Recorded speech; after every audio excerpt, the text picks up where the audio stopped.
It's the Morning Star Drive 117.8. You soaring up with sky, now's the time, don't delay. I'm sitting in my ride and it's time to fly. So let's realign, just listen and fill your mind. Hello. Welcome back to our Tuesday segment. Rachel here with another wonderful and special solo show for today's podcast.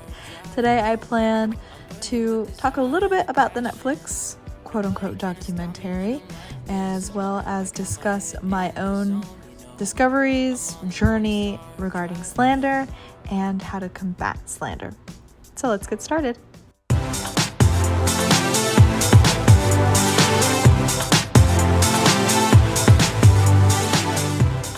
Okay, how are you guys? Yeah, before getting into it, I hope you had a wonderful weekend.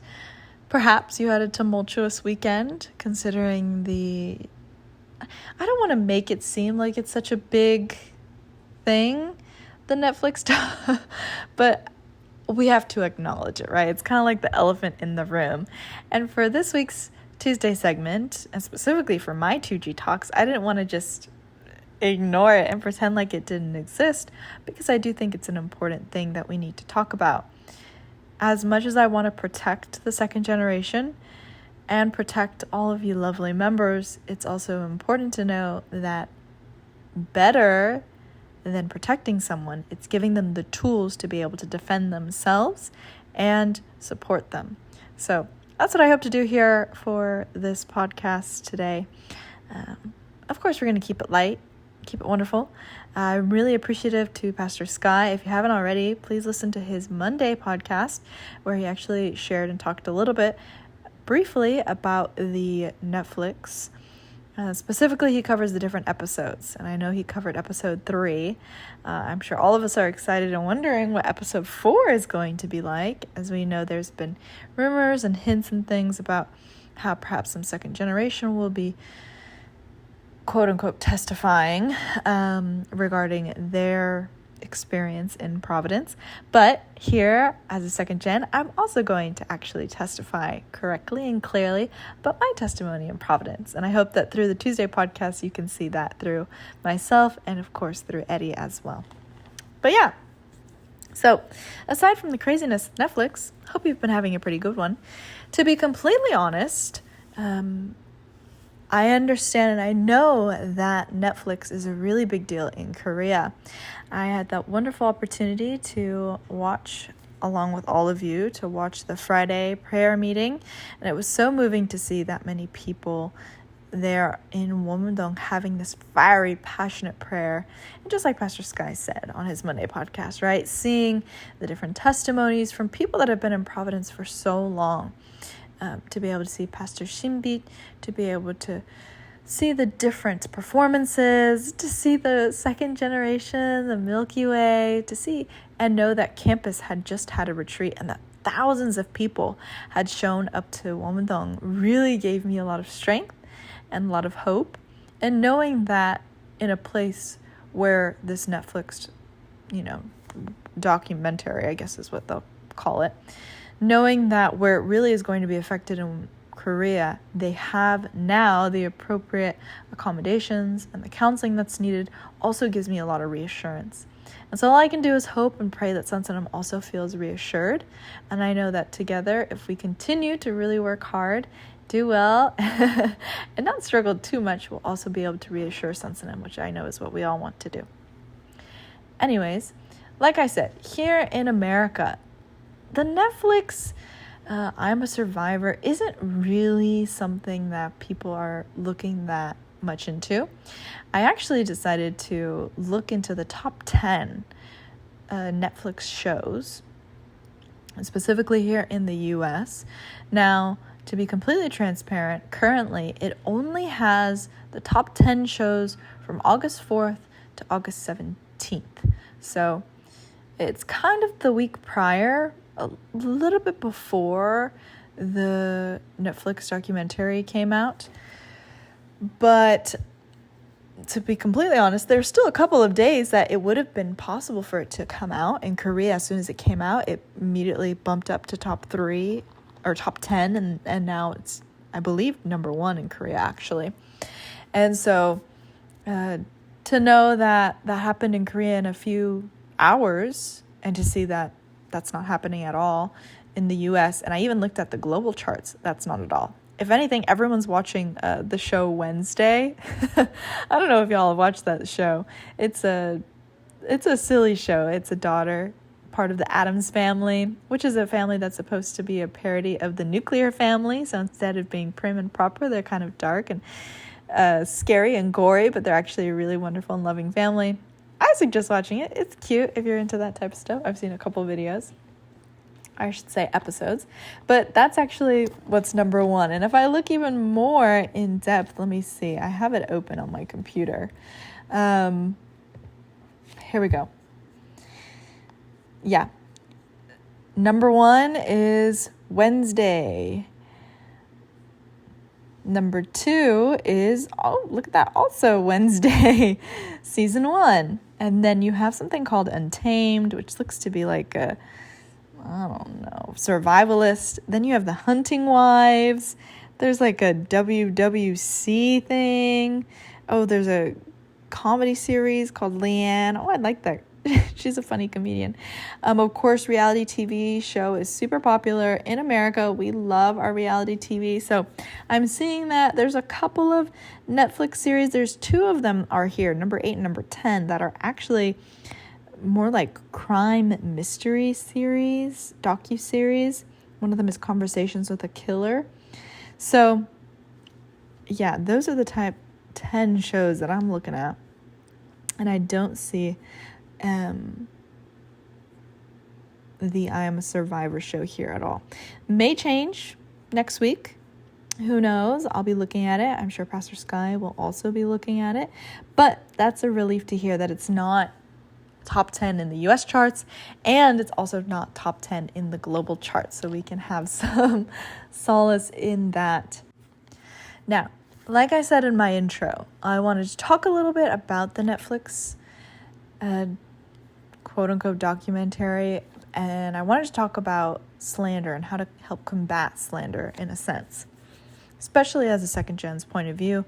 And this isn't just related to second gen, but you can also relate it to SS or anyone that may need this, and I hope that this can help.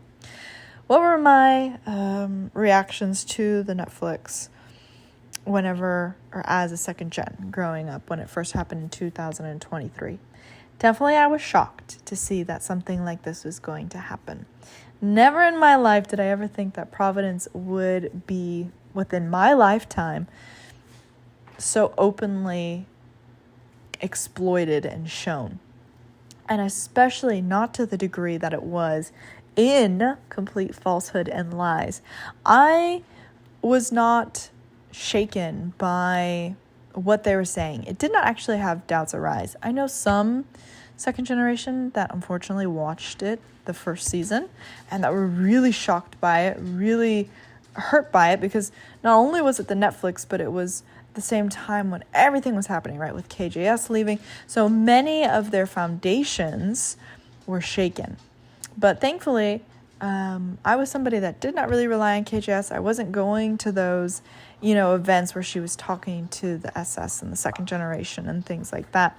So I wasn't that involved. And for me, sorry, my dog is drinking water. I don't know if y'all can hear that. You probably can. But for me, growing up, having someone so close to me in my life leave and seeing how they could change in what seemed to be like a blink of an eye, it really hurt, yes, and I really had to overcome that, but it always made me wary of other people in Providence in general, and it really instilled within me that anyone can leave Providence, no matter their position, no matter their level, no matter how well or close they seem to be to Sunsonim. You really don't know who they actually are behind the scenes. Only God knows. And at the very end, what I learned is that the truth always is revealed. And it's so important, too, to note, I think we need to make sure that we're not allowing people to dictate the narrative of what it's like to live in Providence. They will want to claim that we're brainwashed or whatever it is. I actually haven't watched, and I really want to watch I should say listen to Pastor Sky's first recap over season 1, the Netflix, where they kind of laid out everything that they had against Providence, all the false accusations and the allegations and things like that. But I've seen clips and glimpses of it, and I've watched some in parts. And the parts that I watched, well, I can tell you, I just became so angry and irate. I was so frustrated because, I mean, it's just the things they were saying and that they are continuing to say are so opposite to the reality that I live in. Having them tell me that I'm brainwashed and so I don't see it or actually understand the reality I'm living in is so, what a ridiculous statement to say. Like, what a weak attempt to, make me shake and make me doubt in this history. Really, it really is, because that's all they have. Everything else is just fake. They want to say, that we're, we're brainwashed. They say that we're a sex crazed cult, right? That's my understanding. That we're violent. Like, that's so completely opposite to what we are in Providence. I can't help but laugh, because if I don't laugh, I'm going to get upset, like really frustrated. So in the same way with this second season, I do feel, I understand that it's a big deal, but at the same time, part of me is like, it's just trash. Like, I can't, it's so baffling to me to think people really believe in this when it's just absolutely not true. The gall that these people have, that Maple has, that all of these individuals have. And at the end of the day, because, I know we're going to be receiving education shortly. I haven't received it yet, so I'm going to let myself be upset and mad about it.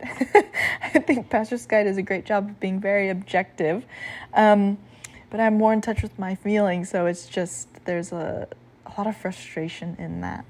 And that frustration turns into worry, because I worry and I can't help but hope that people won't fall for this obvious, it's just obvious trap. It's, yeah.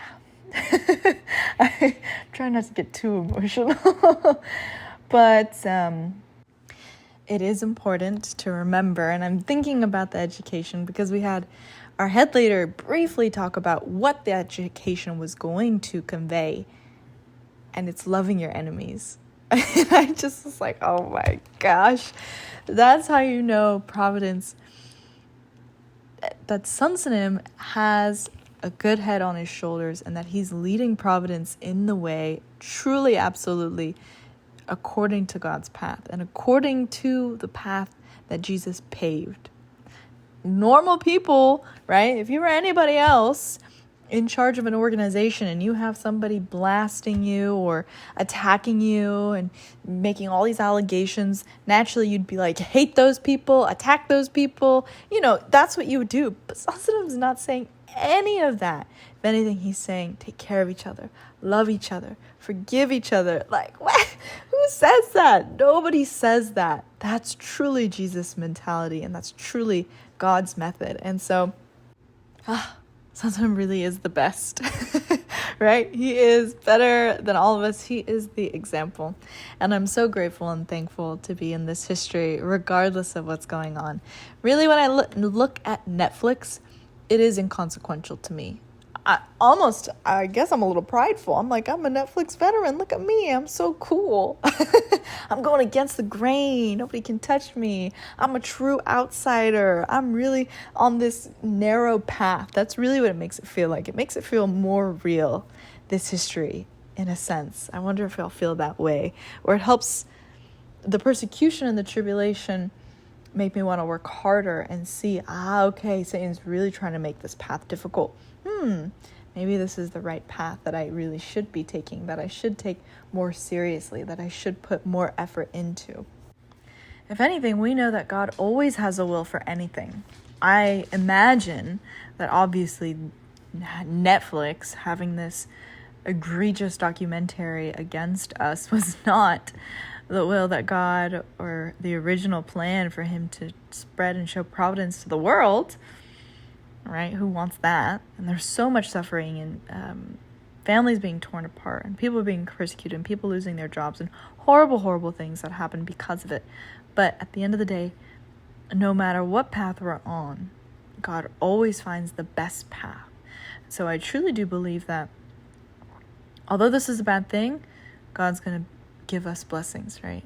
And Sansom said this, during war times, you receive things that you wouldn't be able to receive otherwise. You're able to receive those gifts, the merits of war, or I should say the spoils of war, right?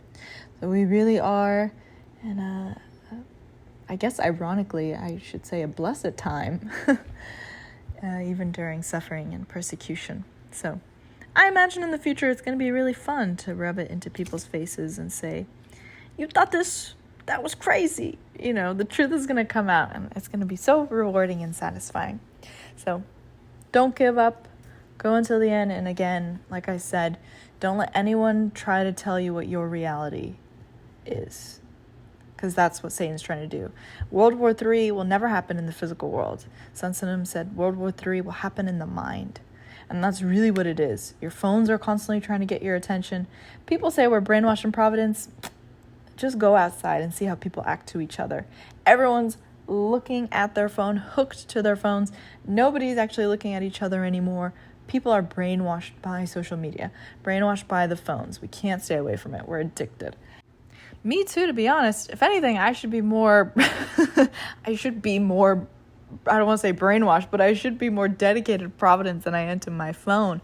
But in saying that, win the war of your mind against Satan.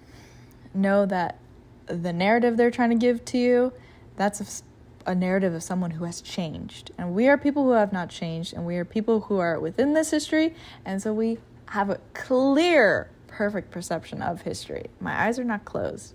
I'm not covered or anything. I understand everything that's going on, and the word is clear and the word is true. And if you have questions, you can always ask. That's something that you should be asking to your head leaders. It's in the Bible, Matthew chapter 7, verse 7, ask, seek, and knock, right? And that's why Pastor Sky has his Thursday podcast. You can ask questions there all the time. And so I'm so grateful to this history for being so open in that way. So always win the war of your mind. We can do it. So that's the first topic that I wanted to talk about. Just general kind of consensus. What's the feel? The vibe, I suppose you would say, regarding Netflix, in my opinion. Now, I wanted to talk about combating slander. So this is actually something I started working on during the summer. And I wanted to really get a hold of this concept of slander, along with other things. Concept of the Korea judicial system, concept of the different methods that slanderers use to try and get people to go to their side, or try to get people to doubt, right? That's the first step. Just get a crack, and then Satan can go through that crack. And the way that I wanted to learn and be able to combat slander is you kind of got to not read it, but you have to look more in detail and more in depth. And that did make my mom a little scared, but I did my best to be wise about it, and I wanted to share with you guys some of the different things that I found that I hope you'll find super cool and helpful. And again, the main purpose is, yes, we want to make sure that we protect our second generation and we protect our newcomers, but that doesn't mean covering their eyes. That's kind of one of the worst things to do. You don't want to keep them in a bubble, right? Because then that makes people feel isolated. And that's a thing real cults actually do. They isolate you from your family, from your friends. They want to make you feel like you don't have anyone in the world to talk to. And that's not what Providence is, right? Providence is not a cult. Now, better than protecting someone and covering their eyes or keeping them in a bubble, it's giving them the tools that they need to be able to defend themselves, to be able to think for themselves, and to be able to, the ultimate level, the highest level, to testify against slanderers and testify for what they believe in. So that's what I'm going to go and do right now. And specifically, it's because I'm working full-time I know I'm going to be talking to a lot of newcomers. I'm expecting everyone's on Netflix, right? It's going to come up. I need to be ready and prepared. That's just the reality of the situation. And that sucks, but what are you going to do? So, because I know Providence is the truth, I want to be fully confident, and I don't want there to be anything in my way stopping me from spreading the truth, because people deserve to know the truth, right? Now, like I mentioned, my mother was scared that I was going to start kind of going down this rabbit hole per se, and it is a little dangerous, because if you go down the wrong rabbit hole, you can really be hurt. You're not supposed to look at slander. I'm not looking at slander, by the way, because that's like shooting yourself in the head.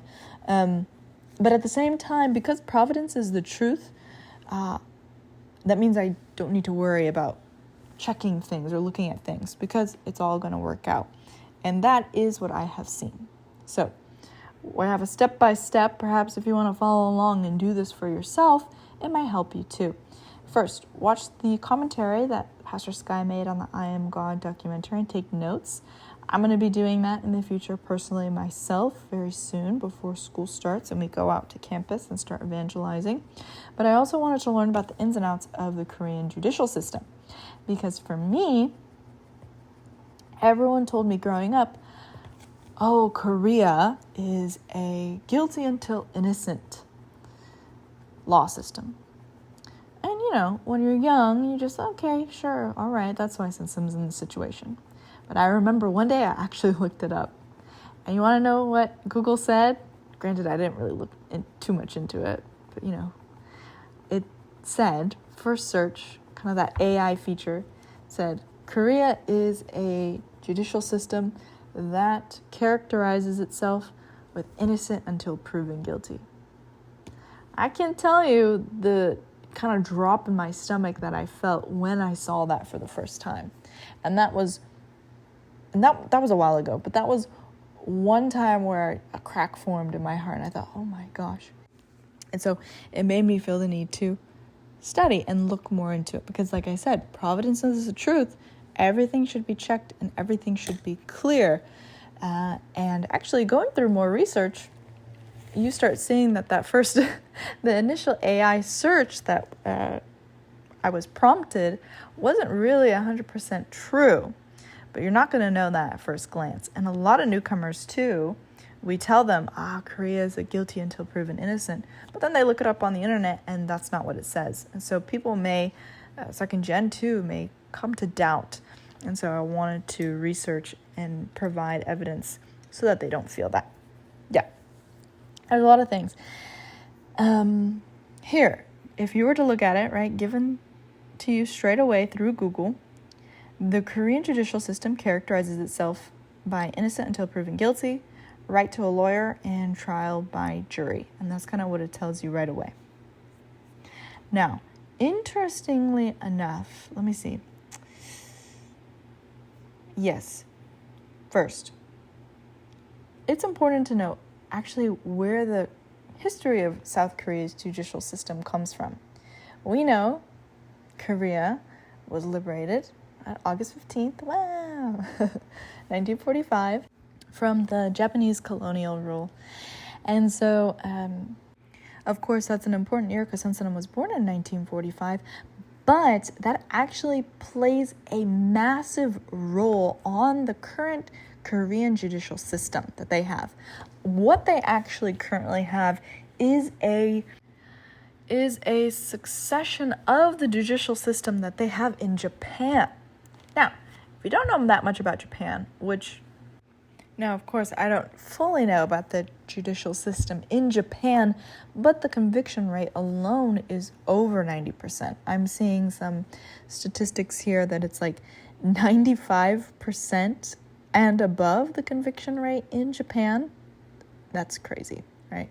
Now, in Korea, the conviction rate is not as high as Japan, but it is quite high.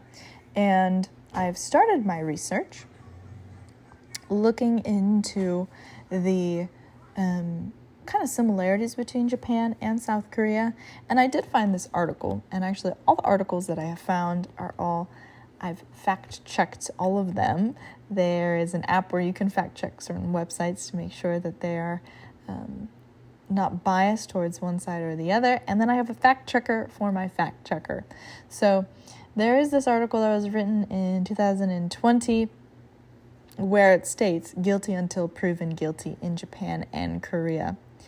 And so this actually talks about how we have two very similar justice systems, but two very different policies. And so it talks about the differences in between both of them.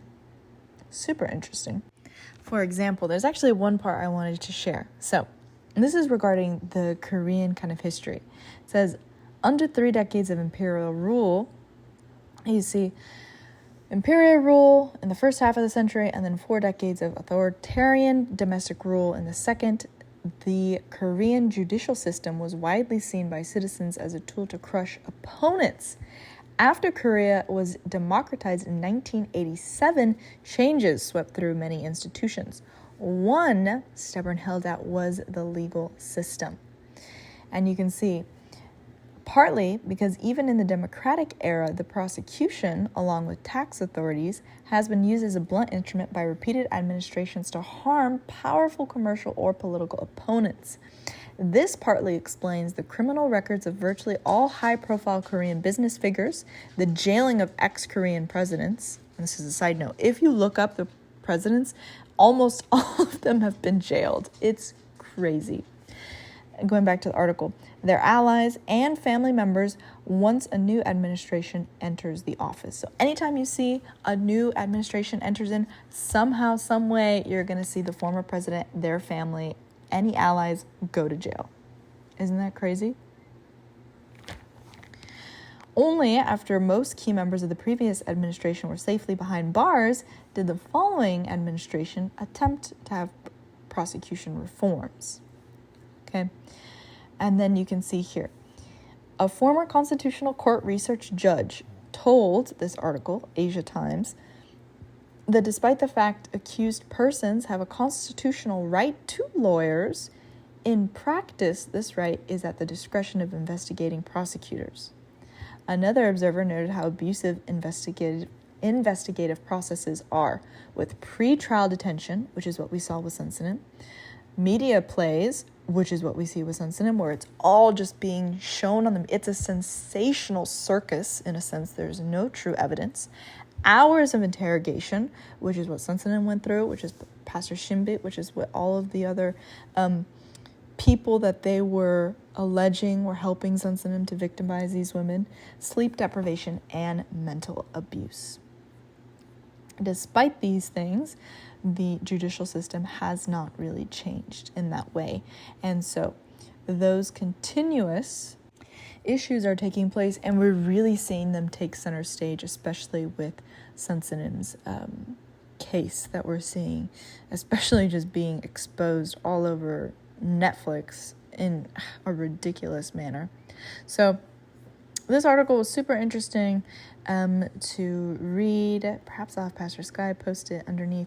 But this was great because this is one of the articles that I was able to find that actually really explicitly talked about how truly Korea, although constitutionally claiming to be innocent until proven guilty, the way that it's set up, and because you have these politicians that are actually using the judicial system, it's not really changing so that it can help the people in a sense, because the politicians need to use it for themselves. Granted, I will say, of course, a lot of the presidents that you're going to see, if you look them up, going to jail are all based off of corruption, bribery, military corruption, coups, things like that. It's crazy. If y'all look up the presidents, it kind of makes you wonder about how democratic Korea is in general. Now, moving on to the next portion that I actually learned about the Korea criminal procedures that they have. So this is going to be more closely regarded to Sensinan. So not so much the courts, I don't know exactly, but this is specifically coming from a Korean lawyer that I found as I was researching. And she said, for understanding criminal procedures in Korea. So there are a total of 3 different stages when dealing with criminal procedures. First, you have the police stage, then there's the prosecutor stage, and then there's the actual trial stage, which I suppose is going to be when you're actually going to the courts, right? Now, in the first stage, when we're seeing the police.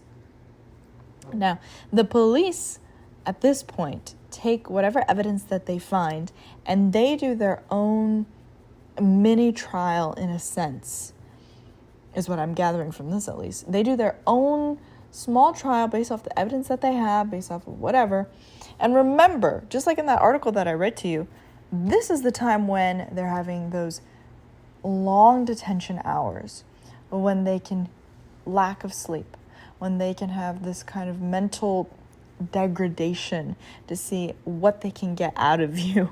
In a sense, they're going to say get the truth out, but really it's essentially abuse. And we're seeing that with Sensinum, right? We saw how Sensinum was detained for such a long period of time, along with a lot of Providence members were detained, going through this interrogation style process of them trying to find the truth.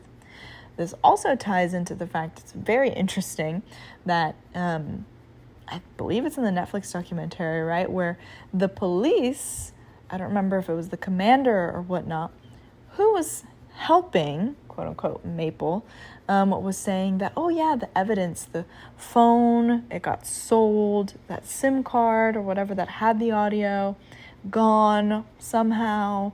You're going to see the audio that was uploaded to the iCloud somehow got deleted, and then it was deleted off of the auto backdrop saved account. Like all these things that you would think the police would hold on to ensure absolute justice and fairness, and to ensure that there would be no future victims, for some reason have no evidence. And as we know, the evidence that, quote-unquote evidence that was shown on Netflix happened to be manipulated audio. But the fascinating part about these 3 stages is that once the police goes through their trial at this stage in the criminal procedures, if they deem said defendant, which is the person who's being convicted of the crime, to be guilty enough based off the evidence, and remember, in Korea, actually, I looked it up, specifically for sexual assault charges, they don't actually need any evidence. They could just go based off of witness statements, and that's enough. But yeah, if they have enough reason, they can send it on to the next stage, which is going to be the prosecutor stage. The prosecutor stage is interesting also because this is where they're going to actually start creating the charging decisions, perhaps plea bargains. And the prosecutors, if they also decide, oh, there's enough evidence, or we could convict this defendant, then they pass it on to the next, which is going to be the court stage. By the time you get to the courts, because there is, I guess, according to the system, it should work where the police gets the correct evidence, the prosecutor sees that there's enough evidence against this defendant, the criminal in the situation. What you're going to see is by the time you get to the court stage, trials, there's only about 2% of trials that will result in a not guilty verdict. And there's about a 95% that indeed, once you get to that court stage, you will be convicted. Another thing to add that I looked up as I was doing my research is that, right, because in Korea, if you look it up, AI will tell you the characteristics. Korea, you have a trial by jury and you are allowed to you have the right to a lawyer, right? Well, if you look at the police and the prosecutor stage, which is technically the key parts, right? They are the deciding factors, because once it gets to the court stage, the courts trust that things were done appropriately. There's not a jury involved. Typically, no jury. You may have a defense attorney present at those stages, specifically at the prosecutor stage. And of course, you can have it possibly at the police stage, at that very first. But isn't it so interesting? When we actually went through the breakdown of the different stages of a criminal procedure, you start seeing the real picture of, Okay. Innocent until proven guilty. Because really, at the courts, you have your judge, and that's a whole other thing too. How people treat the judge, what the judge is actually in charge of. And I found another article for that. So the Korean judge, and I'll talk about this really shortly. Unlike in America, the Korean judge actually serves as the chief questioner for all the witnesses. So he's going to be offering suggestions, expressing opinions, and he essentially controls the hearing even though the lawyers are present. He's the one that determines right and wrong. He's the one that's actually looking to find out the truth. So it's very different from America, right? In America, the judge is acting as an impartial referee, kind of weighing the arguments between the defendants, the defense attorney, as well as the prosecutors. While in Korea, it's the judge alone who's responsible for that. I suppose the lawyers are just presenting what they have to him, or he's asking the prosecutors and the defendants. So already I'm seeing kind of a bias being shown, where according to the questions that you ask and according to kind of your setup biases, it's not really ending in a very fair trial, at least in my opinion. And so that was some of the research that I did in regards to that. It really gives a full picture and a deeper understanding for myself to kind of have the confidence too to explain to people, hey, actually it's much different from what you think, specifically the trial regarding Sunsunim. And you know how I told y'all in the beginning that when you look up the characteristics of the Korean judicial system and how the AI will prompt you with a couple of characteristics, i.e. being that innocent until proven guilty, which is a huge thing because we always say in Providence, oh, Korea is not like that. It's guilty until proven innocent. And that they have a right to a lawyer trial by jury. Well, according to the things that I just told you, those things don't seem to be as clear. And how you even ask the AI will change the answer. I actually ended up looking, after kind of doing hours of research on this, I looked up, why do people say South Korea is guilty until proven innocent? So I was just very direct. And this is what it prompted me with. And it gave me a bunch of different articles kind of supporting this statement. It says, while South Korea's legal system operates under the principle of innocent until proven guilty, some perceive a tendency towards a guilty until innocent approach in practice, particularly in certain types of cases or during investigations. This perception stems from factors like the strong emphasis on interrogation records, the prosecution's power, and the potential for pre-trial detention. Okay, and the prosecutor's power, I don't think I actually mentioned this a little bit. I suppose this will be my last little section on studying the Korean judicial system, but the prosecution power in South Korea, they have a lot of power. Here it says that, so South Korean prosecutors hold a dual authority. So they have investigative control and they have exclusive prosecution rights. So the investigative control means prosecutors themselves can initiate and carry out criminal investigations directly. So this means commanding, supervising police investigations. They can also request arrest and search warrants from the courts as well, which is crazy. And then, of course, they have their exclusive prosecution rights. And so they're the ones who can decide whether to press the charges, right, pushing it to court. And they call this a prosecution monopoly. So no other body or agency has the discretion or the ability to decide, no, this doesn't need to go to court, or yes, this does need to go to court and this needs to be, charges need to be pressed. And so because of this, South Korea has kind of gained the judicial system has gained the label of a prosecutor state. So there's a lot of power in this one kind of, I guess, institution within South Korea. So already it's not looking good for the defendant or the person that's the one who caused the said crime or alleged crime, right? Because you have such a strong force and emphasis and power within these prosecutors. I've been doing some research. There has been some attempt to push for a separation of investigation from prosecution, which there has been some reforms regarding this, because obviously there's this huge prosecutorial overreach. The fact that they can be involved within the investigation, it's kind of fishy. That's very suspicious to me, right? It should be separate. It's not in South Korea. There has been some push for reforms, but like I mentioned with the presidents, right, all the presidents of the past, because there is it's a political kind of, they use the judicial system politically.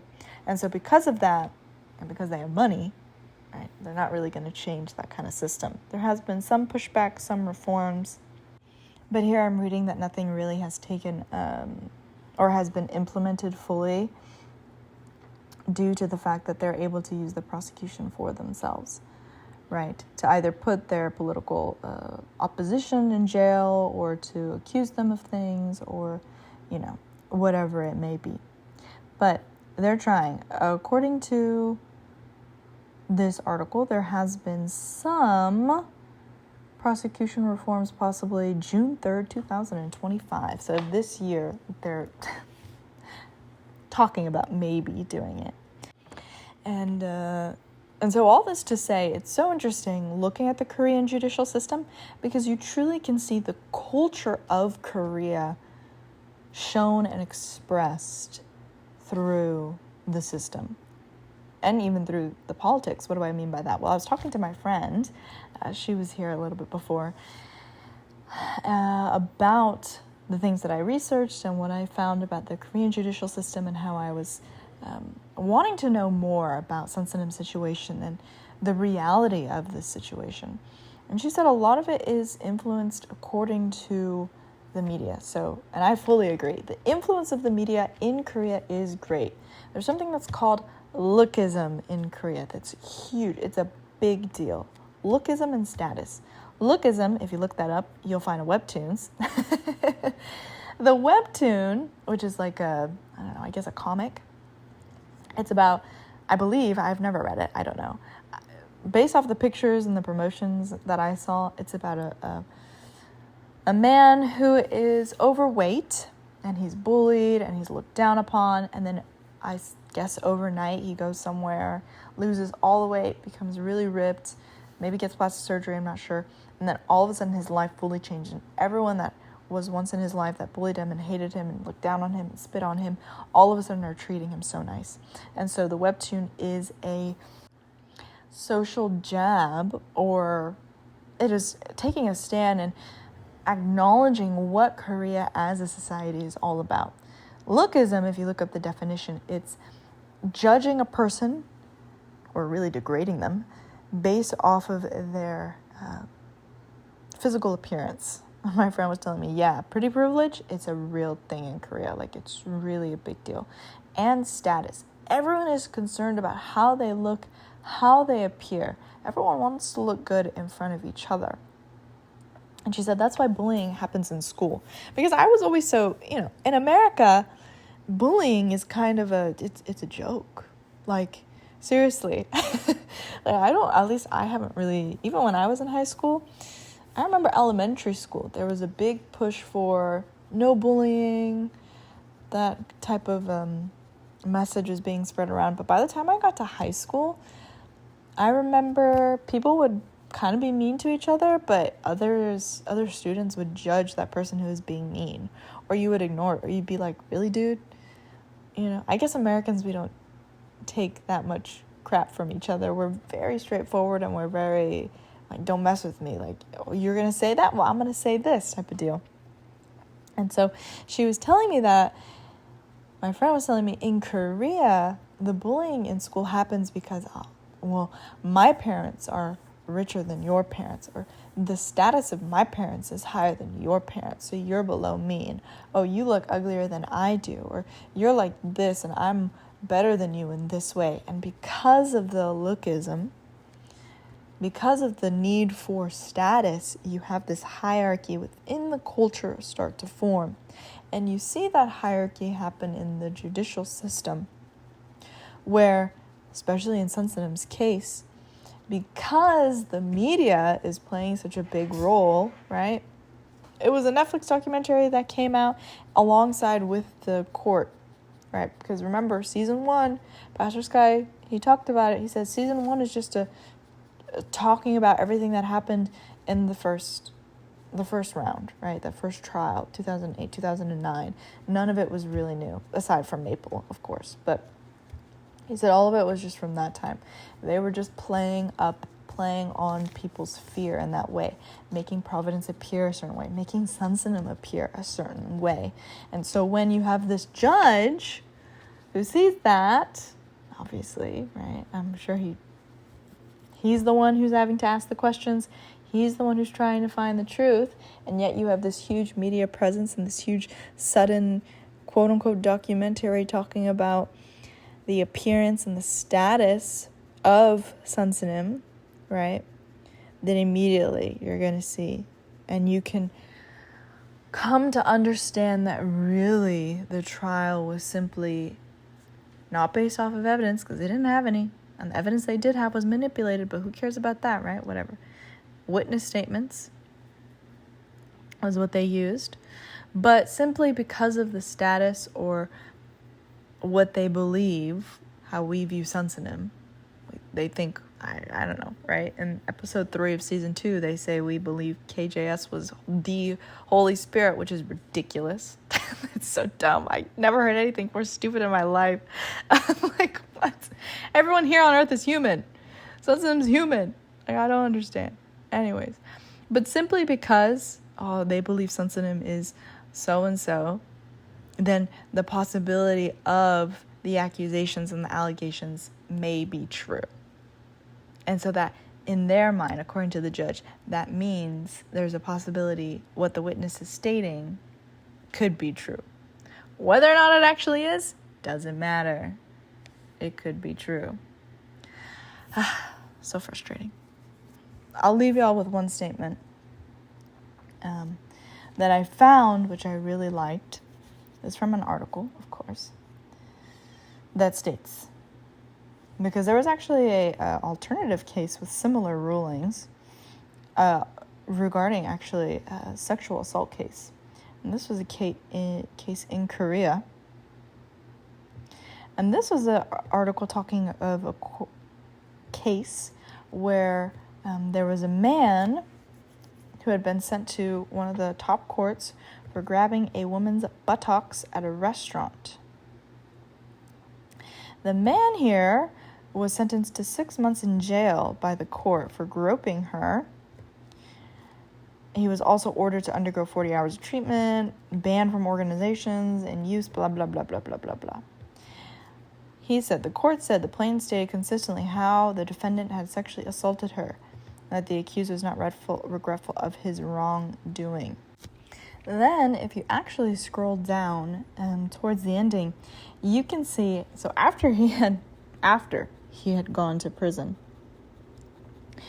you're going to see that the wife of the man actually, in protest of this ruling, went ahead and sent out a claim, right, so that people could sign it, just like what we did with Sunsenim, actually. Many people signed it. The wife posted CCTV footage from the restaurant, actually showing the moment of the supposed sexual assault. And it's like a minute or 1.33 second footage, so it's super short. And in the CC footage, you can see there's a man standing in a crowd inside the restaurant. The woman walks towards them. When the woman nears, the man turns back and walks past her. But the moment, I suppose, when they intersect together, that critical moment is blocked from view by a wall fixture. So it's kind of hard to see if he can actually grab her or not. But as we can see here, yes, there was CCTV. Yes, in the moment, it could have happened, but there is no true evidence on it. Simply, it's based off of witness statements, right? And no one was there. And so the quote I wanted to read off of this was, although I can believe the victim, I would not vote to convict. What does this mean? So for me, although I can believe the victim that, yes, women across this planet go through sexual assault, sexual abuse. I believe in America, the statistic is pretty high, actually. It's 1 out of 8 adult women have been a victim of sexual assault. And that is horrible. For me, I'm the type of person, I think murder, that's horrible. But for some reason, people that do sexual assault towards women, I hate them more. Seriously. And it's so sad. And I support women, especially women who have gone through sexual assault. But like the quote says, I would not vote to convict. This means, although I support women's rights and I support women who go through such difficulties, that the given trial or the given alleged crime does not provide enough evidence, does not have enough for me to convict the defendant, the person who is supposed to have committed the crime, that yes, I believe enough they truly did commit that crime. And I really do feel that this quote applies so heavily with Sensitive. Although I can believe the victim, I would not vote to convict. That's not saying I believe Maple. Please don't get it twisted. I don't believe the people that are accusing Sensitive. But I do believe that women are sexually assaulted, and I do believe we need to, as a society, as humanity, need to do better in that, to protect women, to help each other in that way. I cannot, with clear conscience, objectively, look at Sensitive's trial, look at the case, and say, oh yeah, that makes sense, because it really doesn't. And especially with all the things that I researched, if anything now, truly I understand, like, oh wow, yeah, this is not really innocent until proven guilty. There really isn't a trial by jury. Oh, there really isn't a right to a lawyer. So those were the findings that I had in my combat against slander. I didn't expect it to run this long, but I guess I did do a lot of research regarding this. I'm sure that I hope I did not miss anything, but if there's anything that you want to add, anything, of course, that you feel the need to correct, even if I read it wrong or if I found the wrong articles, please feel free. I'm always open and wanting to learn more about this. This is, honestly, I want to say about like 10% of the research that I've wanted to do in regards to Sensitive and this trial. This is just, I know, a tip of the iceberg, and I really want to become a person who can act objectively and really testify for this history, not just from a religious standpoint, because honestly, although I believe it's the truth, many people say, okay, what you believe to be the truth doesn't have to be the truth. But I want to be so objective and so factual in a sense where they can't deny it. That's the level that I want to be able to be at. So I hope this helped you as well, to gain more confidence in Providence, that although the media may say certain things about us, we have the truth, and as always, the truth will always be revealed. So that's what I have for today for our Tuesday segment. I hope you enjoyed it. I know it was a little different from my normal 2G talks, but I felt very convicted and very inspired by the Holy Spirit to share this. So with that, I'll go ahead and wrap up. Please leave a comment. I hope you liked it. If you like things like this, feel free to let me know, and I may do more research on things in the future. I hope I was clear and it made sense to you. Let me know in the comments what you liked, what you learned. Of course, always leave a like. And if you would like to add anything to the conversation, you can also always email Eddie and I at 2gtalks@gmail.com. Rachel signing out. I'll see you guys next Tuesday. Bye-bye. It's the Morning Star Drive 117.8. You soaring up with sky, now's the time, don't delay. I'm sitting in my ride and it's time to fly. So let's realign, just listen and feel your mind. I'm burning with desire and the passion. Nobody can stop me when I'm like this. I got my head in the zone, you know. I'm on the Morning Star Drive, you know.